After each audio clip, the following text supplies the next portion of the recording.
এই তুমি কোথায় নিয়ে যাচ্ছিলে দিঠিকে?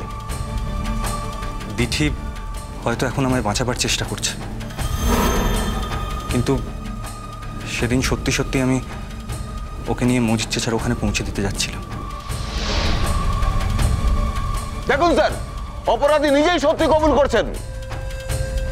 তুমি মিথ্যে কথা বলো না। তুমি শেষ পর্যন্ত আমাকে মজিদ চাচার কাছে তুলে দিতে পারতে না। সেটা অন্য কথা। তার মানে তুমি মজিদ চাচার হাতেই ওকে তুলে দিতে যাচ্ছিলে তো?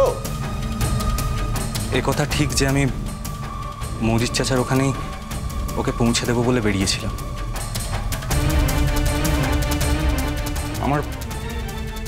আমার উপর চারপাশ থেকে অনেক প্রেশার আসছিল। আমার কাছে আর কোনো উপায় ছিল না। আমি নিজে থেকে অনেকটা সময় নষ্ট করেছিলাম। ভেবেছিলাম দিঠিকে বাড়ি পৌঁছে দেব, কিন্তু তাতে আমাদের দুজনেরই অনেক বড় বিপদ হয়ে যেতে পারত।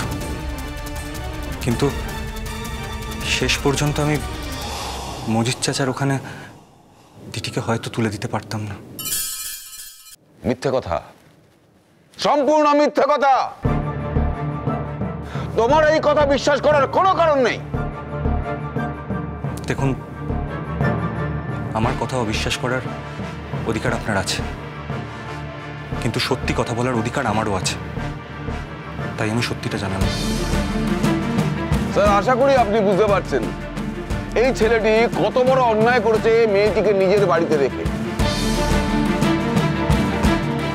ভাগ্যিস মজিদ মিয়া সেদিন দেশে ছিল না, তা না হলে মেয়েটিকে সেদিনই মজিদ মিয়ার হাতে তুলে দিত। এবং এরপর যেদিন মজিদ মিয়া দেশে ফিরে আসে, তখনই এই মেয়েটিকে ছেলেটি মজিদ মিয়ার হাতে তুলে দিতে যাচ্ছিল।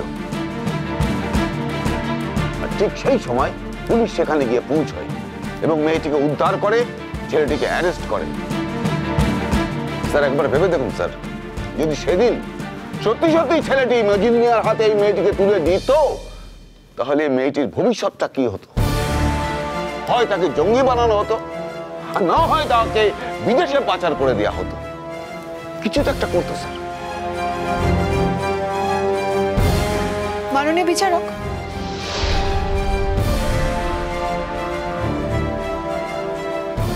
এ বিষয়ে থানার সহযোগিতা যা যা কাগজপত্র আমরা পেয়েছি আর নিজেরা তদন্ত করে যেসব তথ্য প্রমাণ জোগাড় করতে পেরেছি, সেই কাগজপত্রগুলো আপনার কাছে জমা রাখলাম স্যার।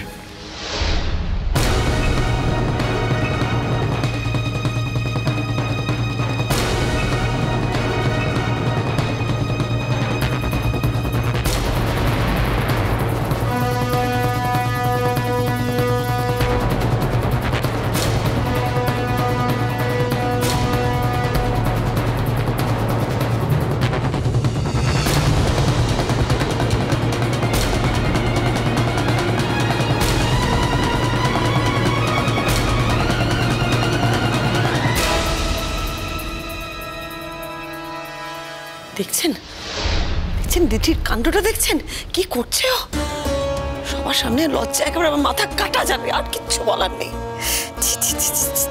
ছেড়ে দাও শ্রীমা, তুমি মানো আর নাই মানো, দিঠি কিন্তু ছোটকে ভালোবেসে ফেলেছে। আর আমার ধারণা ছোট দিঠিকে ভালোবাসে। আপনি এই কথাটা বলছেন? সব ছেলেরা ভালোবাসা কাকে বলে সেটা জানে? ভালোবাসতে জানে এরা? জানে নিশ্চয়ই। আর এই কথা তো মানবে যে কোনো মানুষ অপরাধী হয়ে জন্মায় না। জীবন, পরিস্থিতি তাদেরকে অপরাধী তৈরি করে। আর ছেলেটা তো বারবার বলছে যে ও যেটা করেছে সেটা ওর সংসারকে রক্ষা করার জন্য করেছে, সংসার যাতে টানতে পারে সেজন্য করেছে। তাই এই ধরনের ছেলেকে না পুরোপুরি দোষী সাব্যস্ত করতে মন চায় না। আমি কাউকে দোষী সাব্যস্ত করতে চাইছি না। ওর জেল হোক না হোক, যাই হোক, এখান থেকে বেরোনোর পর আমি মন প্রাণ থেকে চাইছি যে একটা সুস্থ সুন্দর জীবন যাপন করুক, ওর পরিবারের পাশে দাঁড়াক। শুধু আমার মেয়েটা এই সব থেকে বেরিয়ে আসুক, আমি শুধু এটুকুনি চাইছি। মা হিসেবে কি আমি এটুকুনি চাইতে পারি না? আমার যাওয়ার কোনো অধিকার নেই? আপনি বলুন। না না, নিশ্চয়ই পারো, চাইতে পারো, কিন্তু তোমার সব চাহিদা যে তোমার সন্তানেরা পূর্ণ করবে তার তো কোনো মানে নেই। তোমার চাওয়াতে যেরকম কোনো অন্যায় নেই, তেমন ও দিঠি যদি তোমার চাহিদা পূর্ণ করতে না পারে তাতেও কিন্তু আমি কোনো অন্যায় দেখছি না। আপনি এই কথা বলছেন?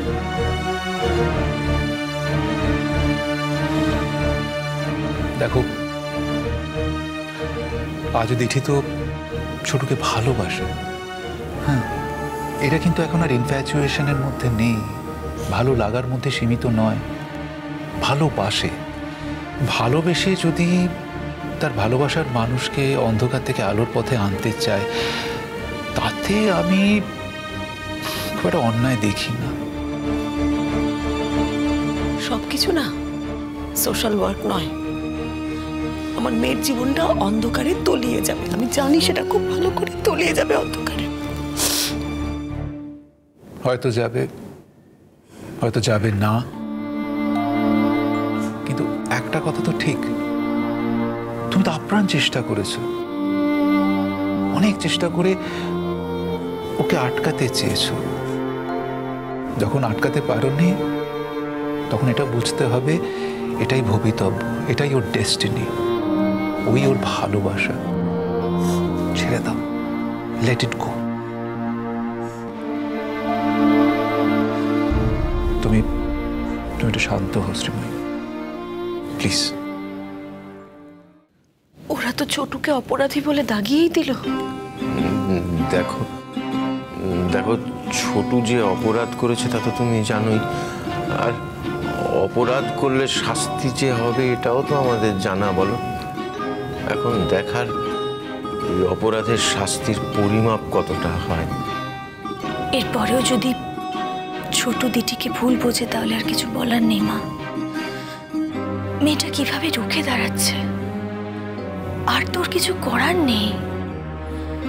ওর পরিবারের লোকজনও তো ওকে সাপোর্ট করছে না, তাই না বলুন?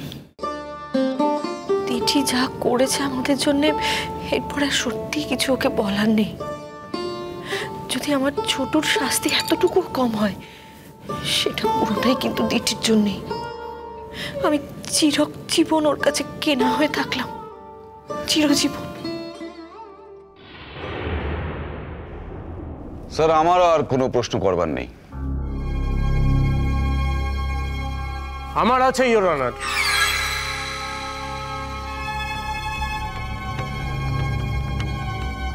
ইওর অনার, আপনি যদি অনুমতি দেন তাহলে আমি ঐতিহ্য রায়কে কিছু প্রশ্ন করতে পারি? অনুমতি দেয়া হলো। ধন্যবাদ।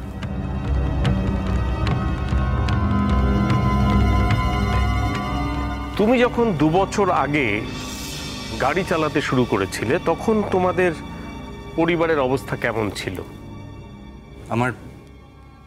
আমার দাদাকে খুন করা হয়েছিল। আসলে দুষ্কৃতীদের কিছু গোপন কার্যকলাপ আমার দাদা জেনে গেছিল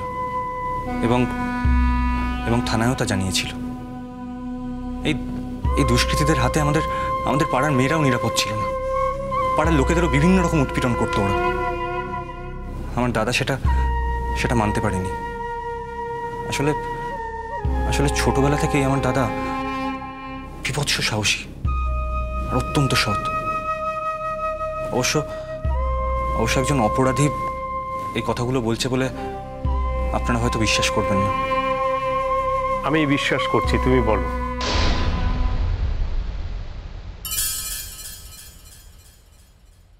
আমি দিটিকে নিয়ে বেরিয়েছিলাম। আমি এই পরিকল্পনাও করেছিলাম যে কোনোভাবে যদি কোনো সুযোগ পাই আমি দিটিকে নিয়ে পালিয়ে যাব। আমি এও ঠিক করেছিলাম যে যদি দরকার পড়ে তাহলে মজিদ চাচাকেই আমি এই দুনিয়া থেকে সরিয়ে দেব।